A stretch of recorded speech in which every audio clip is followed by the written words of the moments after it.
제3부 3월 29일 항크우에 아주 가까이 왔다. 오가는 삼판선으로 거의 온 강이 뒤덮여 있었다. 변기창의 굴뚝들이 언덕 위로 차츰 드러나기 시작했지만 뭉게뭉게 솟아오르는 연기 밑에 가리어 똑똑히 보이지 않았다. 봄날 저녁 나절의 푸르스름한 빛 속에 드디어 거리가 나타났다. 선명하게 보이는 검은 빛의 전경은 서양 군함들이었다. 그 군함들 사이로 둥근 기둥들이 절비한 은행 건물들이 보였다. 엿새 전부터 기어오는 강을 타고 올라온 것이다. 그동안 상하의 소식은 전혀 알 수 없었다. 배 옆에서 외국 삼판선 한 척이 기적을 울렸다. 기어오는 정식 신분증을 만들어 가지고 왔다. 이미 지하 운동에는 익숙해진 그였다. 다만 조심하느라고 뱃머리로 나가 보았을 뿐이었다. 저자들이 뭘 어떡하겠다는 거요? 기관사에게 물어보았다. 쌀이나 석탄을 싣지 않았나 조사하겠답니다. 운반 금지거든요. 그건 또 왜? 핑계죠. 정작 석탄을 실었다 하더라도 아무 소리도 안 하니까요. 다만 배를 꼼짝 못하게 항구 안에 메어 두자는 수작이 있죠. 그렇기 때문에 항크우 시에 식량 보급이 안 되는 겁니다.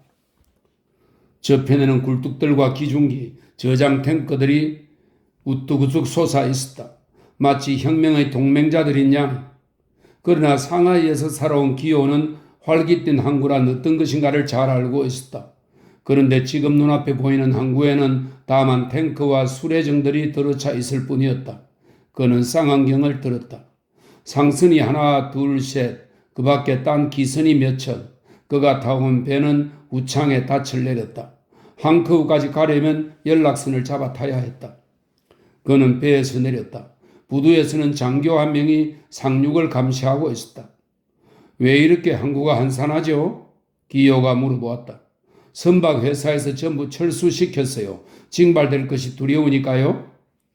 상하이에서는 모두 이곳에서 이미 오래전에 징발이 행해진 줄로 알고 있었다. 연락선은 언제 떠나오? 30분마다 있습니다. 아직 20분을 더 기다려야 했다. 그는 시간을 보내기 위해 그저 발길 닿는 대로 걸어보았다. 석유 램프가 가게 안에 켜져 있었다. 여기저기 수목과 뾰족한 처마 끝의 그림자가 석양을 배경으로 까맣게 솟아 있었다. 이미 해는 지고 낙조만이 비껴 있어 마치 따스한 대기 자체에서 빛이 발산되는 것 같고 그것이 더 높은 곳에서 밤의 고요와 한데 어울려 녹아드는 듯했다. 군인과 노동조합들이 있기는 하지만 한편 굴 속에서 큼큼한 가게들 안에서는 두꺼비 간판을 달아놓은 의사며 약초상, 과수상, 대서인, 노름방, 점성술사, 점쟁이들이 빗자국조차 보이지 않을 만큼 어둠침침한 불빛 속에서 장사를 계속하고 있었다. 그림자들은 땅 위에 길게 비끼는 것이 아니라 푸르스름한 인광을 받아 그 속에 잦아들고 마는 것이었다. 아득히먼 딴 세상에서나 볼 수 있을성 싶은 이 유다른 석양의 마지막 빛이 그 한 줄기의 반사가 지금 땅 위를 물들이고 있었다. 그 빛은 거대한 아치 모양의 다리 저편에서 희미하게 비치고 그 다리 너머로 탑이 솟아 있었다. 탑에는 벌써 거무스름해진 담쟁이 등굴이 뒤얽혀 있었다. 그 너머로는 방울 소리와 추금기 소리가 시끄럽게 울려오고 그 소란한 소리가 떠오르는 언저리에는 불빛이 점점이 찍혀 있었다. 그 저편에 한때의 군인들이 강을 뒤덮은 짙은 밤안개 속으로 자취를 감추고 있었다. 기호는 커다란 돌들이 가득 뒹굴고 있는 광장으로 내려갔다. 그것은 중국의 해방을 상징하듯 무너진 성벽의 돌 무등이었다. 연락선은 바로 곁에 와 있었다. 다시 배를 타고 약 15분 동안 항크우 시가가 황혼 속에서 차츰 떠오르는 것을 보았다. 드디어 항크우에 닿았다. 인력거가 부두에서 손님을 기다리고 있었다. 그러나 기호는 마음이 불안해서 우두커니 인력거에 올라타고 있을 수가 없었다. 그는 걷기로 했다. 지난 정월에 철수해버린 영국 조개, 폐쇄된 채 아직 비어있는 세계적인 대은행 건물들. 불안이란 참 괴상한 감각이로군. 마치 심장으로 숨을 쉬기라도 하듯이 심장의 고동 때문에 숨을 잘 쉬지 못하겠군. 어느 거리 모퉁이를 돌아서자 꽃이 만발한 나무들로 꽉 들어찬 넓은 정원이 저녁 안개 속에 흐릿하게 보이고 그 나무 틈으로 서부 지역의 공장 굴뚝들이 바라보였다. 연기라고는 솟아오르지 않았다. 눈에 보이는 것들 중에서 변기창 굴뚝만이 작업을 하는 모양이었다. 전 세계의 커뮤니스트들이 중국 해방의 기대를 걸고 있는 혁명도시 항커우가 파업 중이라니 대체 그럴 수가 있을까? 그러나 변기창만은 그대로 일하고 있다. 적어도 적군만은 기대할 수가 있다는 건가? 기호는 그 이상 달려가고 싶지도 않았다. 만약 항커우가 동지들이 믿고 있는 것과는 전혀 딴판이라면 상하이에 있는 동지들은 모두 사형 은도를 받은 것이나 다름없다. 메이도 그리고 나 자신도. 이었고 국제노동자연맹 대표단 건물에 다다랐다. 본부 건물로 쓰고 있는 별장 전체에 환하게 불이 켜져 있었다.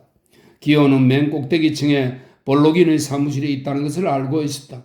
아래층에서는 인쇄 기계가 마치 컨디션이 나쁜 커다란 선풍기처럼 덜커덩거리며 전속력으로 돌아가고 있었다. 목이 큼직한 회색 재킷을 입은 문지기가 기호를 자세히 훑어보았다. 그는 기호를 일본인으로 알고 외국인 안내를 담당한 연락원을 가리켜 보였다. 그때 기호가 내민 증명서가 눈에 띄었다. 문지기는 그를 데리고 혼잡한 입구를 지나 국제노동자연맹 상하이 지부 담당부로 안내했다.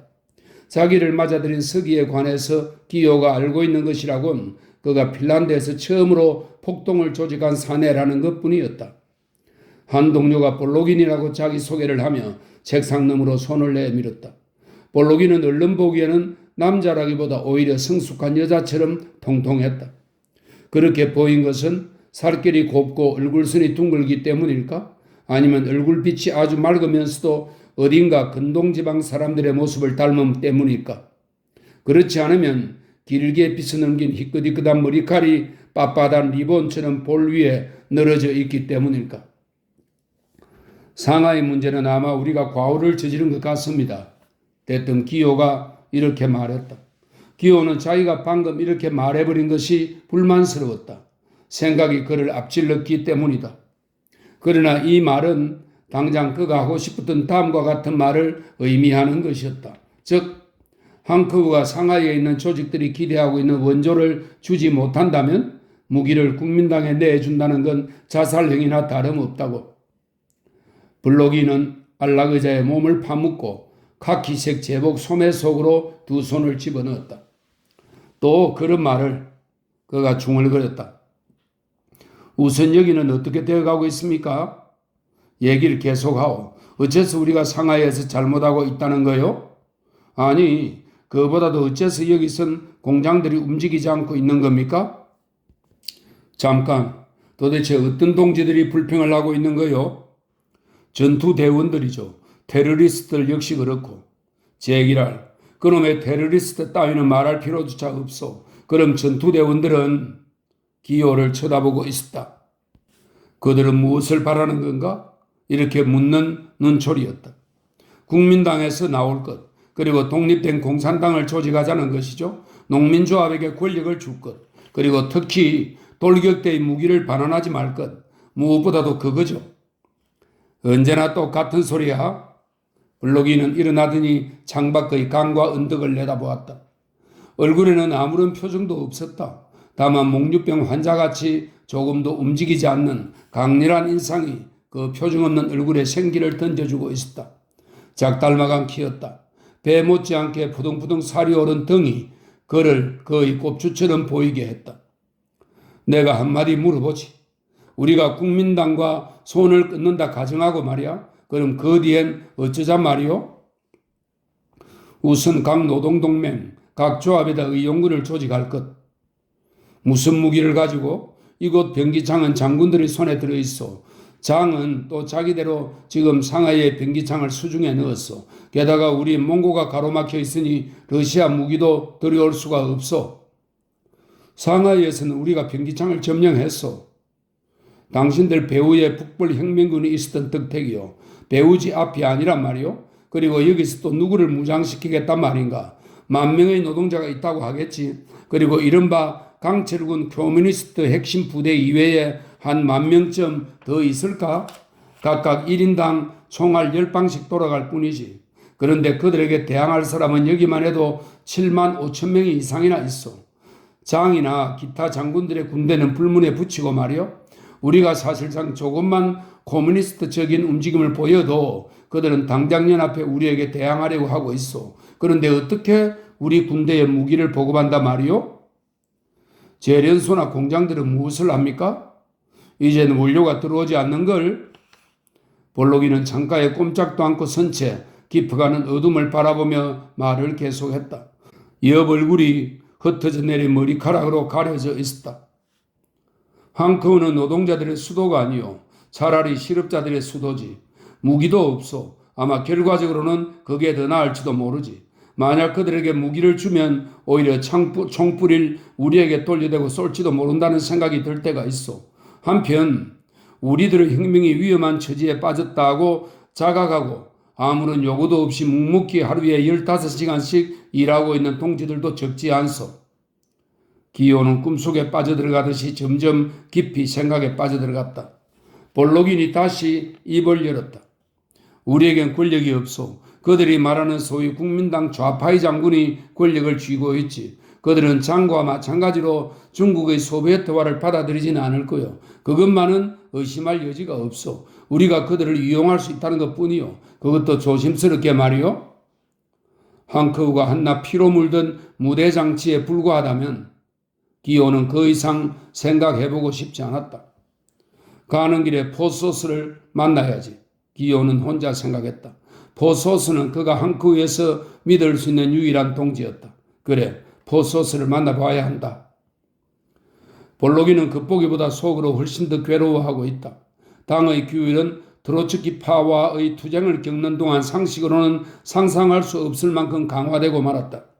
지금 그가 맡은 일은 자기보다 그리고 물론 기호보다 더 유능하고 더 많은 정보를 쥐고 있는 동지들이 결정한 사항을 집행하는 것뿐이었다. 러시아에서라면 그는 옳으니 그러냐 하고 다툴 생각도 하지 않았으리라. 그러나 볼셰비키들이 그들의 진리를 문명 대중에게 계몽하던 지칠 줄 모르는 끈기를 아직도 잊을 수 없었다. 끝이 없는 태엽 같은 레닌의 연설문에서도 그는 같은 지점에서 6번이나 다시 시작했다. 그것도 매번 한 단계씩 더 높게. 중국의 당 조직이 러시아 조직의 힘을 따르기에는 아직도 까마득했다. 정세 판단이나 지시, 그 밖의 지령까지도 모스크바에서 상하이까지 이르는 긴 길의 도중에서 그만 행방불명이 되는 경우가 자주 있었다. 그렇게 입을 딱 벌리고 멍청이 있어봤자 소용없어. 온 세상에 한커우를 공산도시로 알고 있어. 그것도 횡재랄까? 하여간 우리 선전부의 명예가 되거든. 그렇다고 해서 그게 사실이 될 수는 없지. 최근 지시는 뭐죠? 강철군의 커뮤니스트 핵심부를 강화할 것.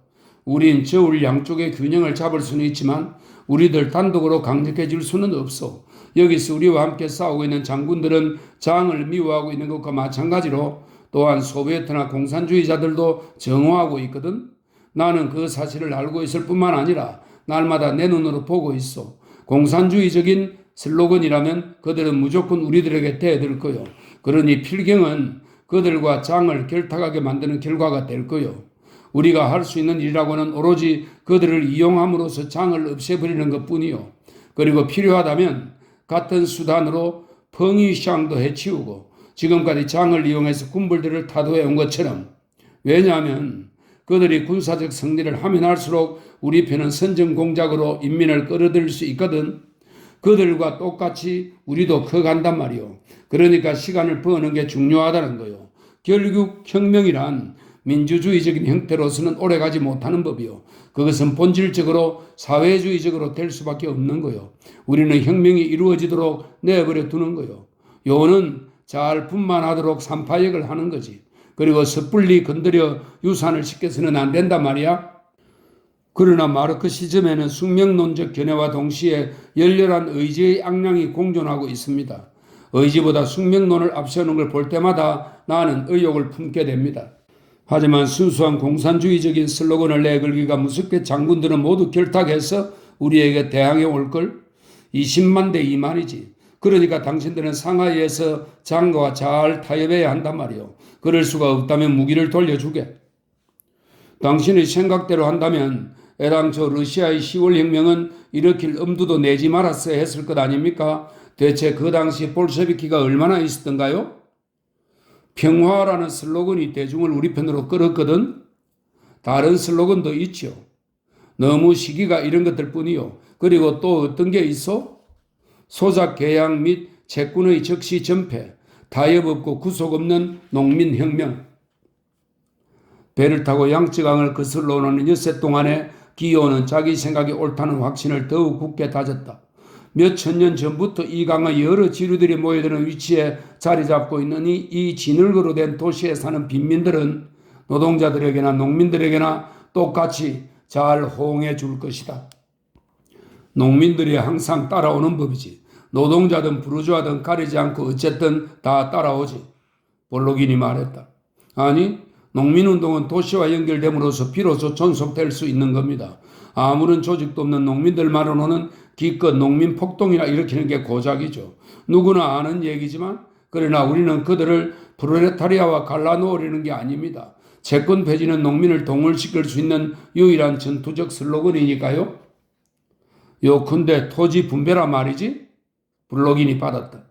더 구체적으로 말하자면 빈농들도 대개는 토지 소유자이면서도 고리대금 업자들을 위해 일하고 있는 거나 다름없습니다. 그들은 모두 이 사실을 알고 있거든요. 한편 상하이에서는 가급적 빨리 노동자 동맹의 호위대를 훈련시켜야 합니다. 그러니까 어떤 이유로든 그들을 무장 해제시켜서는 안 됩니다. 장에 대응해 그들이 우리의 힘이 되도록 강화해야 합니다. 그런 슬로건이 알려지면 우리는 당장에 파멸하게 되네. 그렇다면 우리는 어떻게 해봐도 파멸할 수밖에 없습니다. 설령 우리가 지금 커뮤니스트의 슬로건을 포기한다 해도 스스로 자기 길을 전진해 나갈 거예요. 농부들이 토지 분배를 원하게 된 것은 우리가 그렇게 연설했기 때문입니다. 이제는 어떤 연설로도 그들의 요구를 막을 수가 없어요. 우리는 장의 군대와 한패가 되어 탄압에 가담해 결국 그러자는 거죠. 결정적으로 전락해 버리든지 그렇지 않으면 그들이 원하든 원하지 않든 간에 필연적으로 그들이 우리를 쳐부수든지 둘 중의 하나죠. 중국이 그들과 손을 끊어야 한다는 데는 당의 의견도 일치하고 있어. 그러나 그렇게 조급히는 안 돼요. 그럼 결국 무엇보다도 전략의 문제라면 지금 무기를 내주지 않도록 하십시오. 무기를 그들에게 돌려준다는 건 동지들의 목숨을 내주는 거나 다름없어요. 동지들이 지시만 따른다면 장도 가만히 있을 거요.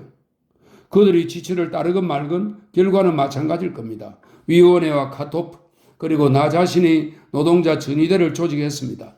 만일 당신들이 그걸 해체하려 든다면 상하이의 노동자들은 그런 처사를 반역으로 여길 겁니다. 그러니 무장해제를 시키도록 내버려 두란 말이요? 빈민가에서는 자발적으로 노동조합연맹이 조직되고 있는데 당신은 그럼 국제노동자연맹의 이름으로 조합을 금지할 작정입니까? 볼록이는 다시 장쪽으로 돌아섰다. 고개를 푹 숙이고 있었으므로 아래턱이 두 겹으로 눌려 있었다. 차츰 어둠이 짙어가고 있었다. 하늘에는 파리한 별들이 총총히 떠 있었다. 볼록인이 다시 입을 열었다.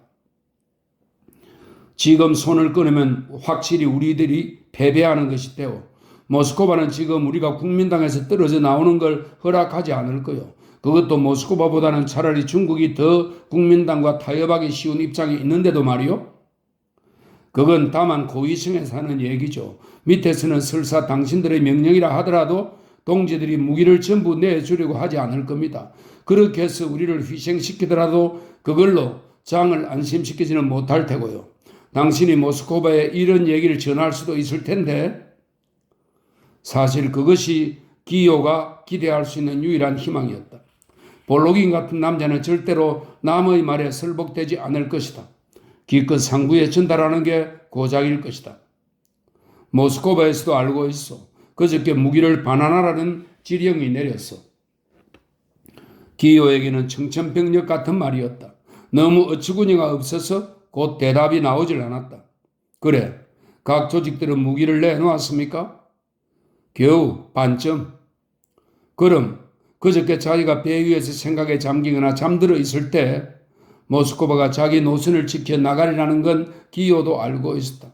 사태가 이렇게 급전하게 되면 애매하기는 하지만 체인의 계획에도 어느 정도의 의미가 있어 보였다. 또 한 가지, 이건 다른 일인데 결국 같은 일이 될지 모르겠지만 우리들과 같이 일하는 첸 타이얼이라는 사내가 장을 해치우겠다는데요. 오라, 그것 때문이로군. 그것 때문이라뇨? 자네가 여기 오면 같이 날 만나보겠다고 전해왔더군. 이렇게 말하며 그는 책상 위에서 쪽지를 집어들었다. 기호는 그제야 볼록인의 손이 성자들의 손처럼 힘을긋하는 걸 주목했다. 그럼 왜 곧 불러들이지 않고 있을까? 기호는 이상하게 생각했다. 볼록인이 쪽지를 읽기 시작했다. 중대한 문제로 모두 중대한 문제라고 말하지. 그가 여기 와 있나요? 왜? 와서는 안 돼요? 모두 똑같단 말이야. 그들은 걸핏하면 생각이 변하거든. 어쨌든 그자는 2-3시간 전부터 와 있지. 자네 배가 너무 늦었으니까. 볼록이는 첸을 보내라고 전화를 걸었다. 그는 테러리스트들과 마주 앉아 이야기하기를 좋아하지 않았다. 테러리스트들을 모두 옹졸하고 거만한 데다 정치적 센스가 전혀 없는 인간으로 여기고 있었기 때문이다. 유데니치 장군이 레닌그라드 바로 앞까지 쳐들어왔을 때는 지금 사태보다도 더 험악했어. 그래도 그 난관을 극복했거든. 이때 첸이 들어왔다. 그는 역시 재킷을 입고 있었다. 그는 기호 앞을 지나 볼록인과 마주 앉았다. 인쇄기의 소음만이 방 안의 침묵을 채우고 있었다. 사무실 테이블과 수직을 이루는 커다란 창틀 안에서는 이미 캄캄해진 밤의 어둠이 마주 앉은 두 사람의 옆 얼굴을 또렷이 갈라놓고 있었다. 첸은 테이블에 팔꿈치를 올려놓고 두 손으로 턱을 괜 채 긴장한 얼굴로 꼼짝 않고 앉아 있었다. 기호는 그를 가만히 지켜보며 이런 생각을 하고 있었다. 인간이 극도로 긴장한 모습은 어딘지 비인간적인 인상을 주는가 보다. 평소에는 우리들이 인간의 약점으로 해서 쉽사리 서로 통하는 듯이 느끼고 있기 때문이 아닐까? 이런 놀라움이 가라앉고 다시 냉정해지자 첸이 지금 여기 와 있는 것이 이제는 피할 수 없는 사실로 생각되었다. 볼록이는 창틀 안에서 별이 총총한 어둠을 등지고 우뚝 서서 역시 상대방의 입이 떼기를 기다리고 있었다. 머리카락을 얼굴 위로 늘어뜨리고 팔짱을 낀 채. 그가 말합니까? 첸이 고갯짓으로 기호를 가리키며 물었다. 국제노동자연맹이 테러 행위를 어떻게 생각하는지 알고 있을 테지. 지금 그런 문제를 가지고 장황하게 떠들고 싶진 않소. 볼록인이 대답했다. 현재의 경우는 특수하단 말이오. 장만이 오직 우리에게 대항해 부르주아를 규합할 만한 명성과 힘을 가지고 있소. 대체 당신들은 내 계획에 반대하는 거요? 찬성하는 거요? 어떻소? 첸은 이렇게 대들면서 여전히 테이블에 팔꿈치를 올려놓고 턱을 괜 채 꼼짝도 하지 않고 있었다. 기호는 첸이 이곳까지 오기는 했지만 그에게는 토론도 소용없다는 것을 잘 알고 있었다. 파괴 행위만이 첸에게는 어울리는 것이었다. 국제노동자연맹이 그런 계획을 승인할 리가 없어. 볼록이는 뻔한 일이라는 의조로 딱 잘라 말했다. 하지만 자네 자신의 관점으로 본다 하더라도 첸은 여전히 눈썹 하나 까딱하지 않았다. 결국 시기는 잘 택한 셈인가? 그럼 장이 우리 동지들을 죽일 때까지 기다려 달란 말이오? 장도 여러 가지 법령을 내리겠지만 그 이상은 아무 일도 없을 테지. 그의 아들이 지금 모스크바에 가 있으니까. 이 점을 잊지 마오. 그리고 무엇보다도 갈렌이 지휘하는 러시아 장교단이 그의 참모본부에 아직 남아있다면 그를 죽이는 날엔 그 장교들이 고문을 받을 걸세. 그러니 갈렌도 적군 참모부도 자네 계획을 승인하지 않을 걸세. 그러고 보니 그 문제는 여기서도 벌써 논의된 것이로군. 기호는 속으로 이런 생각을 했다. 볼록인과 첸의 논쟁에는 어딘가 도무지 납득이 되지 않는 점이 있어 기호를 혼란케 했다. 기호가 보기에는 볼록이는 장을 암살하는 문제를 논할 때보다도 무기 반환을 명령할 때 유난히 더 단호한 어조로 말하는 것 같았다. 첸이 다시 입을 떼었다. 고문을 당한다면 러시아 장교들이 당할 게고 나 역시 그때는 고문을 당할 거요. 그런 건 시시한 얘기죠. 15명의 러시아 장교가 수백만 중국인의 상당한 값어치가 있단 말이군요. 좋습니다. 장 역시 아들을 버린 셈 치고라도 자기 할 대로 할 겁니다. 자네가 어떻게 그걸 아나? 그럼 당신은 어떻게 알죠? 여기까지 듣고 있던 기호가 입을 열었다. 아마 장도 아들이 소중하긴 할 테지만 자기 자신과는 바꿀 수 없을걸요? 그리고 그가 우리를 탄압하지 않으면 자기가 위험하게 되죠. 농민운동을 탄압하지 못하는 날엔 부하 장교들이 그를 버릴 테니까요. 난 그가 유럽 영사들에게 어떤 약속을 받아내든지 또는 그럴듯한 연극을 꾸민 뒤에 자기 자식을 버리지 않을까 하는 생각이 드는데요. 그리고 볼록인, 당신이 규합하고 싶어하는 소시민층은 우리가 무장해제를 당하는 적시로 장의 편에 붙어버릴 거요. 그들은 늘 힘있는 편에 가담하니까 난 그들의 근성을 잘 알고 있습니다. 그건 알 수 없지. 그리고 상하이가 전부는 아니니까. 아까 항쿠에서는 모두 굶어 죽을 지경이라고 하셨지요. 그렇다면 상하이를 빼앗기는 날에는 대체 어디서 보급을 받을 작정입니까? 평이샹이 몽골을 가로막고 있으니 그쪽으로도 원조를 받을 길이 없고 우리가 분쇄되는 날엔 그가 당신들을 배반할 게 뻔하죠. 그러니 양쯔강으로 올라오는 보급도 없고 러시아에서 오는 원조도 없단 말입니다. 당신네들은 농민들에게 국민당의 계획을 약속한다지만 그 농민들이 적군을 먹여 살리기 위해서 자신들은 굶어 죽겠습니까? 그 계획이란 것도 소장료 25% 감소라니 참 농담도 작작하라지. 그러다간 지금보다도 더 국민당의 손아귀에 들어가게 됩니다. 혁명적인 슬로건을 내걸고 농민과 상하이 무상계급의 지지를 받아 장과 투쟁을 시도한다는 건 모험이긴 하지만 그래도 전혀 불가능한 일은 아닙니다.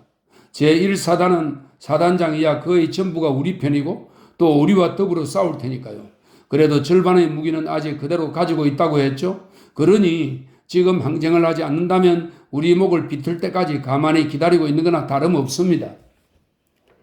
볼록이는 손아래 사람을 대하듯이 여유 있는 태도이기는 했지만 그래도 논쟁을 하는 동안 차츰 화가 치밀기 시작했다. 그러나 한편 기요가 바로 자기 앞에서 대변하고 있는 그런 사상의 경향이 상하이에서는 상당히 유력하다는 것을 모르는 바 아니었다. 그런데 국민당이 있거든? 우리가 만들어 놓은 건 아니지만 엄연히 있단 말이야. 그리고 일시적이긴 하지만 지금은 우리보다 더 강한 게 사실이고 우리는 우리 뜻대로 다룰 수 있는 모든 공산분자를 잠입시켜서 국민당을 뿌리째 넘어뜨릴 수 있어. 그 당원들은 대다수가 극렬분자들이니까. 당신도 민주주의에서는 수요를 가지고 지배기관에 대항할 수 없다는 걸 잘 알 테죠. 우리는 실제로 국민당을 이용함으로써 이용할 수도 있다는 걸 증명하고 있는 셈이야. 논쟁으로 하는 게 아니고 벌써 2년 전부터 끊임없이 그들을 이용하고 있거든. 다다리, 나나리 말이야. 그건 당신들이 국민당의 목표를 받아들이는 한도에서 그렇죠. 당신들의 목표를 그들에게 받아들이게 하는 것이 문제가 되었을 경우에는 그렇지 못했습니다. 결국 당신들은 그들이 가지고 싶어서 안달하던 것을 선물로 준 셈이죠. 장교들이며 의용군이며 돈이며 선전공작 등. 하지만 군인 노농회나 농민 동맹 조직에 이르러서는 문제가 달라진다는 거죠. 그리고 방공분자 축출 문제는 어때? 그건 저편이 받아들였거든. 그땐 아직 장이 상하이를 손에 넣기 전이죠. 한 달 안에 우리는 국민당 중앙위원회에서 그에 대한 법적 보호 정지 결의를 얻어낼 수 있지.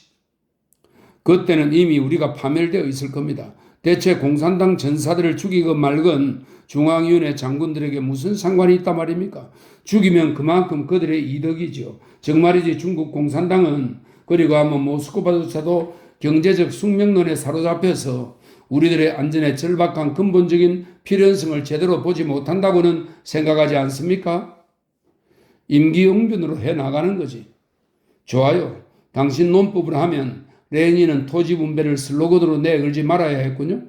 하지만 그런 슬로건은 볼셰비키들보다도 그걸 실천할 줄을 전혀 모르는 혁명적 사회주의자들의 강령에 훨씬 더 많이 내걸려 있기는 하지만 토지 분배는 다시 말하자면 소지주들을 만드는 일이었죠. 그러니 그 당시 그런 논법으로 나가면 레닌도 토지 분배가 아니라 즉시 집단 농장화, 즉 소포스를 조직해야 했던 것입니다. 그러나 그는 토지 분배를 내걸고 성공했던 것입니다. 그가 성공했기 때문에 당신들은 그것이 전술상의 문제였다고 보고 있는 것입니다. 우리에게도 그것은 역시 어디까지나 전술상의 문제입니다. 그러다가는 당신들은 대중을 지배할 힘조차 잃어버리고 말 겁니다. 그럼 레닌은 2월부터 10월에 이르는 동안 대중을 지배하는 힘을 쥐고 있었던 것으로 아나? 그도 때로는 이런 적이 있었죠. 그러나 그는 어디까지나 대중과 같은 방향 속에서 움직였습니다. 그런데 당신들은 당신들의 슬로건에 역행하고 있습니다. 당신들의 움직임을 보면 단순히 일시적인 방향 전환이 아니라 점점 더 다른 방향으로 떨어져 가고 있습니다. 지금 당신들이 주장하는 식으로 대중을 움직이게 하려면 권력을 쥐고 있어야 합니다. 지금 우리는 그런 경우가 아닙니다. 그런 건 다 문제가 안 돼. 첸이 불쑥 한마디 던졌다. 기호는 일었었다. 그는 다시 계속했다. 아무리 그래도 당신들은 농민운동을 억제할 수는 없을 겁니다. 지금 우리는 대중이 배반이라고 밖에는 여길 수 없는 지령을 그들에게 주고 있으니 말입니다. 그들이 당신네가 말하는 좀 더 기다리라는 슬로건을 이해할 것으로 아십니까? 그러자 처음으로 볼록인의 목소리에 정열의 그림자 같은 것이 비쳤다. 내가 상하이 항구의 한낱 품팔이꾼이라고 해도 난 땅에 대한 복종이 당의 투사가 취해야 할 유일한 정당한 태도라고 생각할걸? 그리고 무기는 전부 내놓아야 한다고. 첸이 불쑥 일었으며 퍼부었다.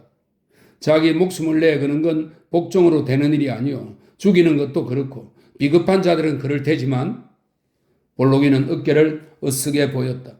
어쨌든 암살이 정치적 진리의 올바른 길이라고 생각해서는 안 돼. 첸은 밖으로 나가버렸다. 중앙위원회를 여는 대로 곧 토지 분배와 채권의 폐지를 제안하겠습니다. 기호는 볼록인에게 손을 내밀며 이렇게 말했다. 제안해 보았자 위원회는 그걸 통과시키지 않을 걸. 볼록이는 미소를 지으며 대답했다.